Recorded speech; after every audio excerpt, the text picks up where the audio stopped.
அனைவருக்கும் வணக்கம். நான் உங்கள் நெல்லை அன்புடன் ஆனந்தி. இன்று ஒரு நூல் அறிமுக பகுதியில் இன்று நாம் பார்க்க இருக்கும் நூல் பாராசூட் பூனை. சிறுவர்களுக்கான அறிவியல் கதைகள் இந்த புத்தகத்துல ரொம்ப அற்புதமா எழுதியிருக்கிறாங்க. எழுத்தாளர் நூலாசிரியர் கன்னிக்கோவில் ராஜா அவர்கள். இதோ நூலாசிரியர் அவர்கள். இந்த நூலை பத்தி மற்ற விவரங்களை பார்க்கலாமா? செப்டம்பர் மாதம் 2022ல இதனுடைய முதல் பதிப்பு வந்திருக்கு. பக்கங்கள் 80 மட்டுமே. இதனுடைய விலை 100 ரூபாய். நிவேதிதா பதிப்பகம் இதை வெளியிட்டிருக்கிறாங்க. ஓவியங்கள் ஓவியர் TN ராஜன் அவர்கள் வரைஞ்சிருக்கிறாங்க. இந்த ஓவியங்கள் எல்லாம் அற்புதமா வரைஞ்சிருக்கிறாரு. ரொம்ப சிறப்பா வரைஞ்சிருக்கிறாரு. சுமார் இந்த புத்தகத்துல எத்தனை கதைகள் இருக்குன்னு பாத்தீங்கன்னா 9 கதைகள் இருக்கு. குறும்புக்கார எறும்பு, இருட்டில் ஒளிரும் பூனையின் கண்கள், நாய் இருக்கு, கல் இருக்கு, சுத்தத்தை நேசிக்கும் கடல், தண்ணீரை குடிக்கும் புத்தகம், பாரசூட் பூனை, பாறையிலிருந்து மின்சாரம், யாருக்கு நன்றி, ஒளிர்வி யாரு, இந்த மாதிரி 9 கதைகள்ல நம்ம பாராசூட் பூனை எனக்கு ரொம்ப ஒரு ஆச்சரியத்தை கொடுத்துச்சு. அதை முதல்ல வாசிக்கலான்னு வாசிச்சேன். எனக்கு ரொம்ப பிடிச்சது. உங்க கூட பகிர்ந்துக்கிறேன். இந்த பாராசூட் பூனை பாருங்க, ரொம்ப ஜம்முன்னு வந்து இறங்குற மாதிரி ஒரு ஓவியம் சூப்பரா போட்டிருக்காங்களா. அதுக்கு அடுத்து பாத்தீங்கன்னா இதனுடைய இதோ மற்ற ஓவியங்களையும் காமிக்கிறேன். இப்ப நம்ம கதைக்குள்ள போலாமா?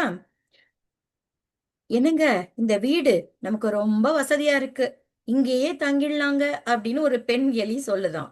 இப்போ உன்னோட விருப்பத்துக்கு நான் என்னைக்குமா குறுக்க நின்றுருக்கேன், அப்படியே செஞ்சிடலாம் அப்படின்னு அந்த ஆண் எலி சொல்லுது. சரி சரி, நான் போய் நம்ம பிள்ளைகளை கூட்டிட்டு வரேன் அப்படின்னு அந்த பெண் எலி குடுக்குடுன்னு ஓடி போய் குட்டி குட்டி அந்த எலி குஞ்செல்லாம் கூட்டிட்டு வருது. அந்த வீட்டுல மிஸ்ஸிங்கிற ஒரு பூனை இருக்குங்கிறது இவங்களுக்கு தெரியல. வீட்டை மட்டும் ஆன்னு பார்த்துட்டு முடிவு பண்ணிட்டாங்க இங்கே வாழலாம்னு.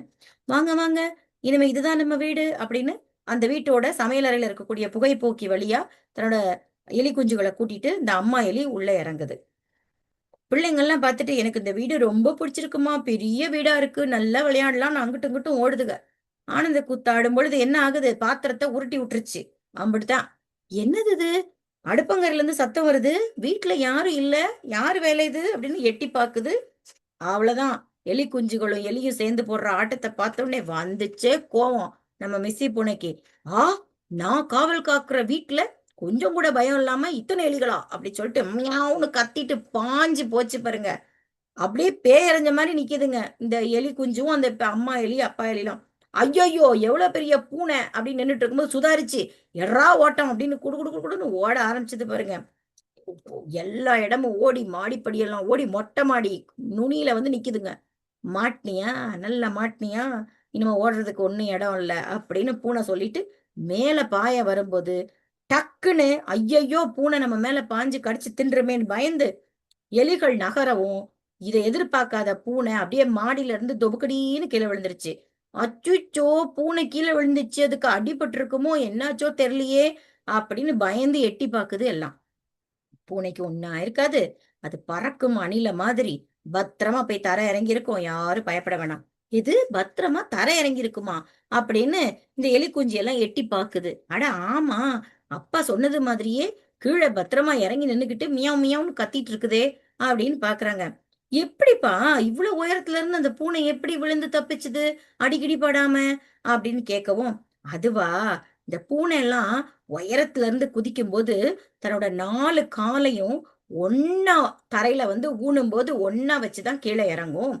அந்த ஷாக் அப்சர்வர்னு சொல்லுவோம் இல்லையா, அந்த மாதிரி அதுக்கு அவ்வளவு பாதிப்பு இருக்காது. அப்பா எனக்கு புரியலப்பா, தெளிவா சொல்லுங்க, விவரமா சொல்லுங்கன்னு கேட்ட உடனே சரி சரி இரு, விளக்கமாவே சொல்றேன். இந்த பூனைங்களோட உடம்புல இயற்கையாகவே செவி மூன்றில், அதாவது வெஸ்டிபுலார் சிஸ்டம்னு சொல்லுவாங்க, அந்த அமைப்பு இருக்கு. அந்த பூனை தன்னோட உடலை ஒரு இடத்துல இருந்து இன்னொரு திசைக்கு திரும்பக்கூடிய கைரோஸ்கோபிக் டர்ன், அந்த திறனை தடுக்கிறது அப்படின்னு சொல்றாங்க. இந்த பூனை எந்த திசையில இருந்து குதிச்சாலும் சரி, அதனோட 4 காலு தன்னிச்சையா அப்படியே விரிஞ்சு அப்படியே இறங்கி கீழே வருமா. மேல இருந்து குதிக்கிறதுனால அந்த ஃபோர்ஸ்ன்னு சொல்லுவோம் இல்லையா, அந்த விசை, அது தன்னோட 4 கால்கள் வழியாக அது சமமா அத பகிரப்பட்டு அதனால ஏற்படக்கூடிய தாக்கத்தை அது குறைக்குது. ஓ அப்படின்னு நம்மள மாதிரியே அதுவும் வாயை பொளந்து கேக்குது ஒரு எலி குஞ்சு. அப்போ மத்த விலங்குகளுக்கும் இப்படி பிழைச்சுக்குமா மேல இருந்து விழுந்தா கேட்டேன். இல்ல இல்ல, மத்த விலங்குகளுக்கு இந்த மாதிரி ஒரு அமைப்பு கிடையாது. பூனைக்கும் பறக்கும் அணில்களுக்கும் தான், சில விலங்குகளுக்கு தான் இந்த மாதிரி ஒரு கட்டமைப்பு. அதுக்கு தான் மேல இருந்து விழுந்தா பொழைச்சுக்கும் அப்படின்னு சொல்றாங்க. சரிப்பா, இவ்ளோ பெரிய உடம்ப வச்சிருக்கிற பூனை கீழே விழும்போது பொத்துன்னு தானே விழும் அப்படின்னு ஒரு எலிக்குஞ்சு இப்பவும் கேக்குது. இல்லம்மா, அது உயரத்துல இருந்து விழும்போது பறக்கும் அணில மாதிரி கிடைமட்ட முறை, அதாவது ஹரிசாண்டல் சொல்லுவோம் இல்லையா, லேண்ட்ஸ்கேப் ஹரிசாண்டல் சொல்ற மாதிரி ஹரிசாண்டல் முறையில அனிச்சையாக தன்னுடைய கால்களை நல்ல பரப்பி நீட்டிக்குமா. இப்படி செஞ்சா என்ன ஆகும்? அது கீழே இறங்கும் போது அதனுடைய ஃபோர்ஸ், அந்த விசை குறைஞ்சு அதனுடைய தாக்கத்தை உடம்புல இருக்கக்கூடிய பெரும்பாலான பகுதிகளில் அதால தாங்கிக்க முடியுது அப்படின்னு அப்பா எலி சொல்றாங்க. ஓஹோ அப்படின்னு எலி குஞ்சிலாம் கதை கேக்குது. அது மட்டும் இல்ல, பூனைங்க கீழே விழும்போது தன்னோட கால்களை விரைப்பா இல்லாம வளையிற தன்மையை வச்சிருக்கிறதுனால அதனுடைய தாக்கம் உடல்ல இருக்கக்கூடிய மிருதுவான அந்த தசைகள்ல பரவலா சப்ஸ்டியூட் பண்ணிருக்கு, ஈவனா அப்படின்னு சொல்லுவோம்ல, அந்த மாதிரி போறதுனாலதான் அவங்களுக்கு அடிபடுறது இல்ல. அடடா! இவ்ளோ விஷயம் இந்த பூனை கிட்ட இருக்கா? பேசாம இத நம்ம பாராசூட் பூனைன்னே சொல்லியிருக்கலாம்ப்பா அப்படின்னு சொல்லி சிரிச்சுதான் ஒரு எலிக்குஞ்சு. சரி, சரி. அந்த பாராசூட் பூனை மேல ஏறி வர்றதுக்குள்ள நாம வேற ஒரு இடத்துக்கு பாதுகாப்பா ஓடி போயிரலாம் அப்படின்னு அம்மா எலி முன்னாடி போகுது. எப்பவுமே குடும்பத்துல எந்த பிரச்சனை வந்தாலும் கடைசியா அதை தீர்த்து வைக்கிறது அம்மாவா தான் இருப்பாங்க. அது அம்மா எலி முன்னாடி நடந்து போகுது. குடும்பமே பின்னாடி போகுது. இப்படிப்பட்ட ஒரு அழகான ஒரு 9 கதைகளை உடைய இந்த பாராசூட் பூனை புத்தகத்தை நீங்களும் வாங்கி உங்க குழந்தைகளுக்கும் கொடுங்க, மற்ற குழந்தைகளுக்கும் பகிருங்கள் என்று சொல்லி அடுத்த ஒரு நூலில் மீண்டும் சந்திப்போம். அதுவரை நன்றி.